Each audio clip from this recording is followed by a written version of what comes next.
Eu sou o professor Vitor Andrade, eu sou professor de História do SESC, sou professor do Estude Mais. Estou aqui hoje trazendo para vocês um pouquinho do estudo da história, né? Temos um conceito antigo de que história é chato, que histórias é decorar números, é decorar datas, né? E a gente vai ver que não é nada disso, né? A história pode ser muito legal se a gente aprender da maneira certa, tá? Eu peço desculpa a vocês aí pelas interferências externas que possam ocorrer, de barulhos, de ruídos, porque assim como todos eu estou em home office também e às vezes o som externo não ajuda muito, né? Então vamos lá então, pessoal, vamos para a nossa aula de história de introdução aos estudos históricos, beleza? Né? Sou o professor Vitor Andrade, no aula de atualidades, né? E vamos somar juntos aí pra gente passar essa quarentena estudando um pouco de história, valeu? Então vamos lá, pessoal. Estudo da história, né? Bem, o que é o estudo da história? A história se baseia nos fatos que ocorrem no passado, a gente estuda ele no tempo presente, mas o foco principal é o futuro. Certa vez um aluno me perguntou, professor, a história está preocupada com o passado ou com o futuro? E eu parei para pensar e realmente a história está mais preocupada com o futuro, mas a gente precisa entender o nosso passado, né?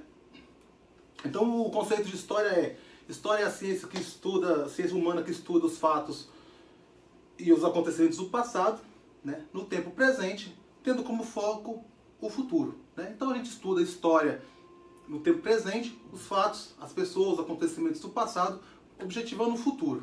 Beleza? Esse é um conceito de história, esse é um conceito meu, pode ser usado aí à vontade, pode procurar em Google, nas redes, você não vai encontrar, mas ele resume bastante o que a gente está falando. Né? Então, quem estuda história? Né? Porque você vai falar, professor, mas eu não sou historiador, eu não sou professor de história, eu não quero estudar história. Então, existem pessoas que trabalham, que dedicam sua vida, tempos de estudo, muitas vezes sem reconhecimento, muitas vezes sem uma gratificação que a reconheça, mas tem muita gente que estuda história, tá? Os biólogos estudam história, os geógrafos estudam história, os geólogos estudam história, os antropólogos, os arqueólogos, os próprios historiadores. Há uma diferença na história entre os licenciados e os bacharéis, né? Os bacharéis são historiadores que vão para a pesquisa, e os licenciados são aqueles que dão aula, né? Então, quem estuda história são todos esses cientistas e muitos outros, né? No Brasil nós temos um órgão da União, né, do governo federal, o IPHAN, que ele cuida do patrimônio histórico e artístico nacional. Então é um órgão que ajuda a fiscalizar, ajuda a pesquisar, contribui bastante para os estudos históricos, tá, pessoal? Então, esse é um conceito de história e quem a estuda também para fazer com que a gente entenda um pouquinho dessa construção humana, dessa construção social que existe. A história tem uma divisão cronológica para você entender o que é história. Cronologia, né, ela vem uma atribuição, ela tem uma referência ao deus Cronos, né, da mitologia, que era o deus do tempo, né? Então, cronologia é uma alusão ao deus Cronos para a gente definir os tempos históricos. Beleza, pessoal? Então vamos lá. Então o que define aí basicamente aí os tempos históricos, né? A divisão histórica, né? A pré-história, né? Eu creio que a pré-história tem um conceito preconceituoso, porque a pré-história ela remete que antes da escrita não existia história, né? Estranho. Mas os homens pré-históricos, né, digamos assim, eles deram sua contribuição nas pinturas rupestres, né, as pinturas na pedra, eles se organizaram em sociedade, eles saíram do modo nômade, né, para o modo sedentário, começaram a trabalhar com metais e viajam. A pré-história ela tem a sua contribuição sim, e ela tem um modo pejorativo de se falar, tá? Então a pré-história ela é dividida aí 4.000 anos antes de Cristo e ela surge com a invenção da escrita, tá? E depois vem a história antiga e com a queda do Império Romano em 476, então ela dá início à Idade Média, né? Com a queda do Império Romano do Oriente, então começa a história moderna, né? Que aí é um outro período que nós vamos estudar lá na frente, e depois a Idade Contemporânea, que é da Revolução Francesa para cá. Então tudo que ocorreu da Revolução Francesa para cá é entendido como história contemporânea. Por exemplo, a chegada da família real portuguesa no Brasil, a partida de Dom Pedro II, República, era Vargas, o golpe militar, o Ayrton Senna, os mamonas assassinas, o coronavírus, enfim, tudo que ocorreu a partir de 1789, então a gente define como história contemporânea, né? Tá aí no vídeo para vocês verem, ó. Contemporânea, a Idade Moderna, Idade Média e a pré-história aí, e cada fato que define o seu acontecimento. Beleza? Vamos ao próximo slide, então. Como calculamos os séculos? Isso é muito importante. Às vezes a gente passa despercebido, às vezes a gente não percebe a importância que tem calcular os séculos da maneira correta. Tá? Isso às vezes cai em prova e as pessoas erram por bobagem. Quando você faz uma redação que você coloca lá os números em romanos, ela te dá uma visibilidade melhor na sua redação, no seu texto. Então, como calculamos os séculos? Isso é muito importante. Calculamos séculos. Todas as vezes então, que o século ele terminar com os dois últimos algarismos em 00, tá aí na tela para você ver, mantém-se os dois últimos algarismos e desconsidera-se os dois últimos algarismos e considera o número da frente. Ou seja, todas as vezes que você tiver um século que termina com um final 00, você desconsidera o 0 e permanece o número da frente. Esse número da frente ele vai ser o século. Vamos ver aqui no exemplo mais detalhado. Ano 2000, por exemplo. Veja aí que no ano 2000 ele termina com 00. Né? Então veja que os dois últimos algarismos terminam em 0. Então você despreza esses dois zeros aqui e permanece o número da frente. Logo, século 20. Está aqui em arábico, porque os árabes inventaram esses números dessa forma como nós utilizamos hoje. E ou século 20 em algarismos romanos, como está aqui. Ó. Então, terminou em 00, você despreza os dois zeros e o número que estiver na frente ele é o século. No caso aqui, ano 2000, então século 20. Outros exemplos para a gente passar para frente, vamos lá. Século 100, por exemplo. Século 100, os dois últimos números são 00, então você despreza o 00 e o número da frente é o século. Logo, então ele é o século 1, está aqui em arábico e está aqui em romanos também, para vocês darem uma conferida aí. Tá, professor, e quando ele não termina em 00, faz como? Presta atenção. Todas as vezes que o século terminar em um algarismo superior a 00, qual é o primeiro número depois de 00? 01, 02, 03 e assim por diante. Então, toda vez que o número for superior a 00, ou seja, 01 em diante, somam-se os dois algarismos mais 1. Tá aí ó, na tela para você, ó, confere aí comigo se não tá. Mais 1. Exemplo, vamos lá.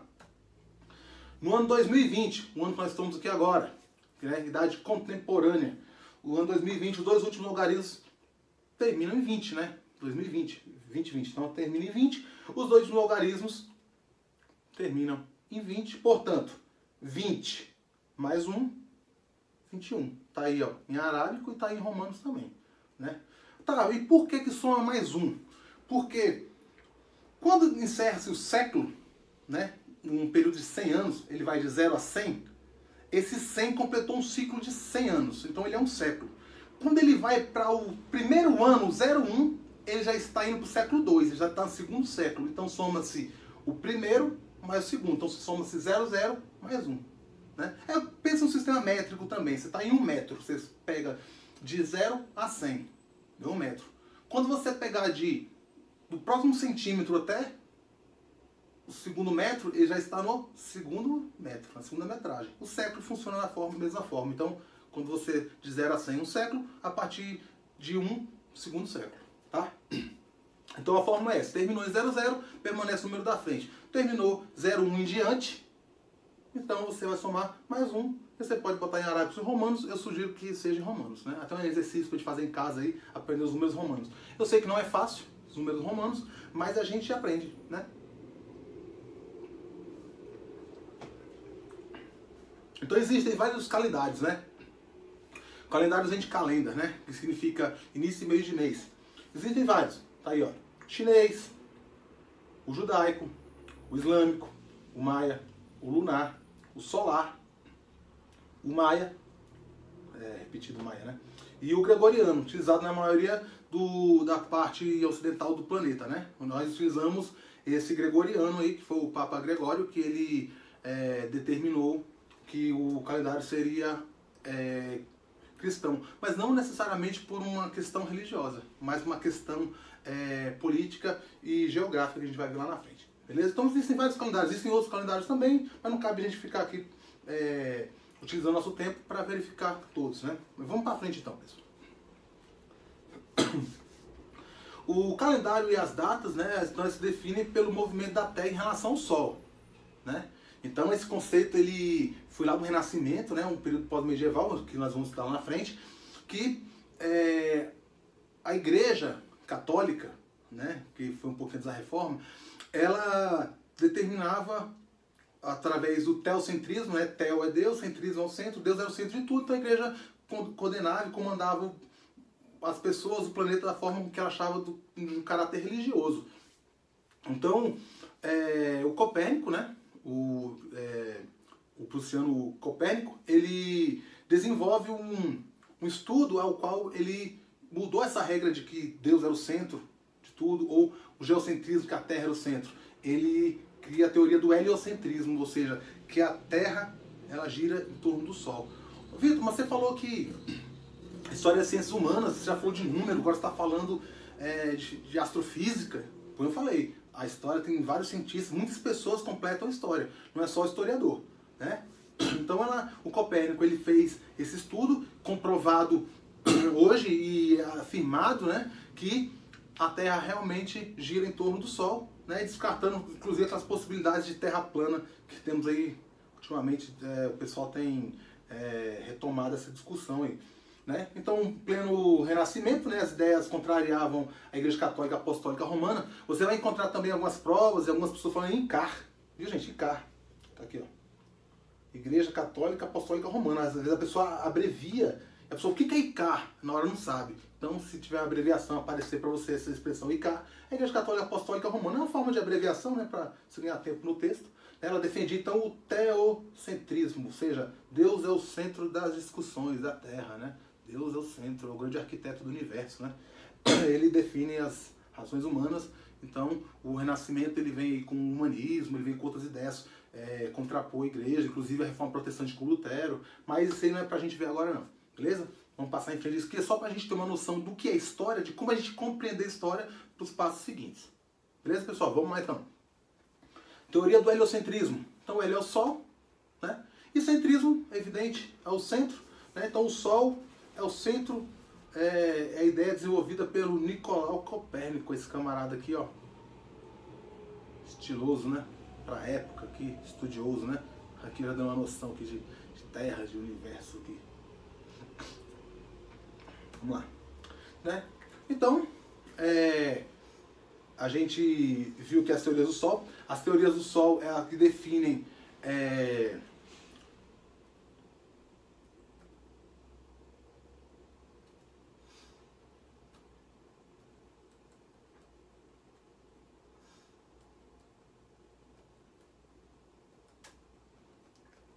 achar aqui o slide aqui.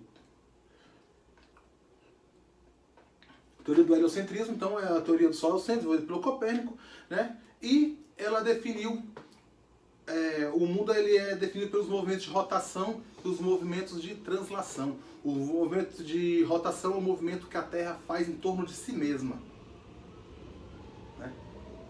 O Sol em torno de si mesmo, o Sol é em torno de si mesma. E o de translação é o movimento que ela faz em torno do Sol, né? Então o movimento de rotação leva 24 horas e o de translação leva 365 dias, que nem está aqui, ó, e 6 horas, né? Então quando você completa um ciclo de 4 anos, você multiplica as 6 horas que sobram por 4, né? 6 vezes 4, 24. 24 corresponde a um dia, né? Então 365 dias mais 6 horas. Num contexto de 4 anos, ela forma mais um dia, então 24 horas. Então em 2020, né, o ano que nós estamos agora, que já se passou, o ano foi bissexto, né? Esse ano é um ano bissexto. Então ele tem 365 dias mais 6 horas, somando as horas dá 24 horas. 24 horas é um dia. Então, essa ideia de movimento de rotação e translação, de Terra em torno de si mesmo, Terra em torno do Sol, isso define os anos, as datas, os dias, as estações do ano, e a teoria do Copérnico então estava correta, não é isso? Vamos lá. Então o mês de fevereiro, a cada 4 anos, possui 29 dias. Por quê? Porque houve uma briga de ego entre os imperadores Júlio, César e Augusto, que cada um queria ter 31 dias no seu calendário e retiraram do mês de fevereiro porque eles achavam que era o mês do agouro. Ou seja, que fevereiro era um mês de azar, que era um mês que não dava muita sorte. Uma tradição, uma cultura, um certo preconceito, um conceito europeu, então que fevereiro era um mês de desastre, né? Então ninguém queria ficar com o mês de fevereiro e retiraram de fevereiro os dias. E para repor depois com essas 6 horas, deram ao mês de fevereiro um dia, 29 dias, beleza? Então é só por isso mesmo, mas a gente vai estudar isso aí quando falar de Império Romano.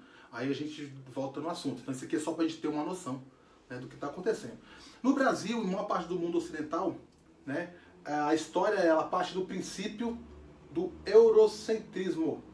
Ou seja, que a Europa ela é o centro das discussões, que a Europa ela é o centro do mapa. Né? Já existem alguns mapas que os Estados Unidos está ao centro, né? Porque hoje os Estados Unidos é a maior potência política e econômica do mundo, mas a Europa, no caso do Brasil aqui, né? Eu coloquei o Brasil como um exemplo, então Europa, eurocentrismo, porque o Brasil ele é um país que foi colonizado, né? Explorado pelos portugueses, a América Latina pelos espanhóis. Então os europeus, eles têm uma parcela de formação sociocultural no país, então nossa visão é eurocêntrica, né? Então muitas coisas partem da Europa. Né? Esse conceito a gente está tendo aqui, gente, para depois quando nós formos falar de pré-história e outros conceitos, a gente entender o que a gente está falando. Né? Quando a gente for falar das Américas, de povoamento, de exploração, quando nós formos falarmos das teoria Clovis na pré-história, múltiplas entradas, então a gente precisa entender um pouquinho isso aqui, pra gente não ficar perdido, tá? Então, vocês voltem um vídeo aí, qualquer coisa, pra qualquer dúvida, qualquer coisa que não entendeu, né? Tem o meu contato também, depois vocês podem me procurar e a gente vai tirando essas dúvidas todas aí com vocês, tá? Então, quando falar a história do Brasil, parte do princípio do eurocentrismo. A Europa é o centro das discussões. Vamos lá. Né? Então, teve o Túlio Cícero, né, que ele fala: História vero tetis tempore lux veratis vita memoria magistra vitae nutia vetus tastis, que você alias nisi orotus immortality comendetur. A história é a testemunha do passado, é a luz da verdade, a vida da memória, mestra da vida, anunciadora dos tempos antigos. Né? Ele é entusiasta, historiador, apesar que a história ela tem como o pai da história o Heródoto, né? Lá na Grécia. Né? Vamos lá. Então, o Burke, né? O irlandês Edmund Burke, ele falava que um povo que não conhece a sua história está condenado a repeti-la. Né? Quando nós conhecemos a nossa história, a gente pode repetir ela para as coisas boas e positivas, e quando a gente e se livrar das coisas ruins quando a gente conhece. Agora, quando a gente não conhece a história, então qualquer coisa serve. Né? Então a gente não conhece, a gente está desconhecendo a história, a gente está ignorando a história. Então, quando você não conhece a história, você pode repetir. E você pode repetir para as coisas ruins também. E é isso que a gente não quer. Né? Com esse coronavírus, por exemplo, a gente está se moldando, se readaptando. O mundo vai passar por mudanças. Todos nós vamos passar por mudanças. As relações de família, as relações sociais, as relações de trabalho, né? As relações trabalhistas, enfim, nós passaremos por muitas mudanças e a gente tem que se adaptar a esses novos tempos. E quem sabe a história ela não pode dar pra gente uma luz aí, pra gente sair desses problemas que a gente está passando, né? Então, essa é a nossa ideia. Então, essa primeira aulinha aí, gente, a introdução aos estudos históricos, pra gente entender um pouco como funciona a história, por que estudar a história. Viu? Não é tão chato estudar a história não, cara. Basta a gente ter foco, né? Aquela história antiga de decorar que Dom Pedro II, às margens do rio Ipiranga, de 7 de setembro de 1822, em São Paulo, decretou a independência do Brasil. Independência ou morte, né? Então hoje a gente já vê que a lógica não é mais essa, né? Que o Brasil passou por 2 processos de independência, né? Ou outros processos de independência, que não foi necessariamente daquela forma, aquele romance, né? Que o quadro foi pintado bem depois, 66 anos depois. Enfim, então a história é outra, a gente tem outras formas de história, né? E as redes sociais elas nos ajudam muito, né? Mas nós temos que procurar as fontes corretas, né? Senão a gente se perde no processo histórico aí, né? Então eu espero que você tenha gostado do vídeo, espero que vocês tenham acompanhado comigo, né, esse vídeo. Espero que gostem dos próximos vídeos que nós faremos aí, né? O Estude Mais está à disposição de vocês. Eu parti do princípio, gente, do conteúdo de introdução aos estudos históricos pelos parâmetros curriculares nacionais, vocês podem conferir um pouquinho de LDB. Como nós temos estudantes que não são apenas o Estude Mais do EduSesc, são de outras escolas também, então eu parti de um princípio geral que a legislação fala de história, né? Porque cada professor faz a adesão de um livro diferente, né? Adota um livro diferente, e cada historiador faz uma abordagem diferente. Uns são marxistas, outros são positivistas, né? Então outros são da escola nova, outros da escola dos análises. Então tem vários ramos da história, assim como a medicina tem vários ramos, assim como a ciência tem vários ramos de estudo. Então eu parti do princípio dos parâmetros curriculares, que isso é uma história geral, né? Com um pouquinho de atualidade, para a gente começar os nossos estudos. Beleza, pessoal? Então o Estude Mais está à disposição de vocês. Eu agradeço a atenção. Eu peço desculpa aí por qualquer falha, qualquer deslize, qualquer som que não possa ter colaborado aí, que possa ter atrapalhado o vídeo. Mas é isso, pessoal. Estou à disposição. Vamos lá, vamos estudar. A gente precisa ter fé, né? Fazer exercícios para a gente aprender, para a gente ver se consegue mudar um pouco a dinâmica do mundo. Um abraço, pessoal, e até a próxima. A gente se fala. Valeu? Um abraço para vocês.